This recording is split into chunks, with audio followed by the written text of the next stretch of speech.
John Lawson, and I'm a child neurologist at Sydney Children's Hospital. Epilepsy is a very common disorder in the community. It's a disease where you have seizures, and those seizures are caused by abnormal electrical activity in the brain. Epilepsy manifests itself in many different ways. There are many types of seizures. That's because the brain is so complex. The brain has so many different functions, and so a seizure can vary from just a simple stare and being unresponsive lasting 20 to 30 seconds, and that's called an absence seizure, up to the more severe types, which are called generalized tonic-clonic seizures, where someone gets no warning, drops to the ground, becomes stiff and shakes all over, froths at the mouth. And that's the more common seizure that we see perhaps portrayed in the media.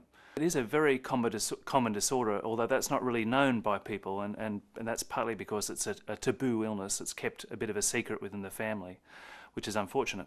The most common times that it occurs in life are in early life, so when in babies and infants, and also another peak is in the elderly. So older people are also at higher risk of epilepsy, but it does occur throughout life. An example of the huge impact that epilepsy has on a family's daily living. So it really dominates their lives when they, from the most basic things like planning a holiday, they have to look at emergency medications, where they're going to, can they get to a hospital quickly, what are the local medical services like? So, and to the most basic things in life, including their education. You know, what school will he go to?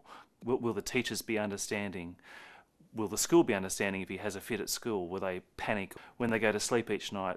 Are they going to be woken up at 3 in the morning because he's having a prolonged seizure, and will they be rushing in? So one of the major impacts of epilepsy is its unpredictability, and so minute to minute things can change. They can go from being sitting there happily to suddenly having a disaster on their hands and having a life-threatening episode for their boy. And there are very few diseases like this.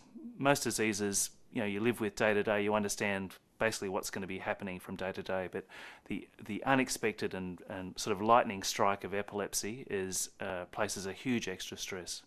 If I had 20 seconds to impress somebody from the corporate world, I would introduce them to a family who are living with epilepsy, to really show them what it means, the effect on daily living, and the huge stresses and burdens on these families. I deal with a lot of families with epilepsy. You see lots of money raised for cancer and for diabetes and for kidney diseases, and you rarely hear about epilepsy. But epilepsy has a huge burden on the community and on the individual.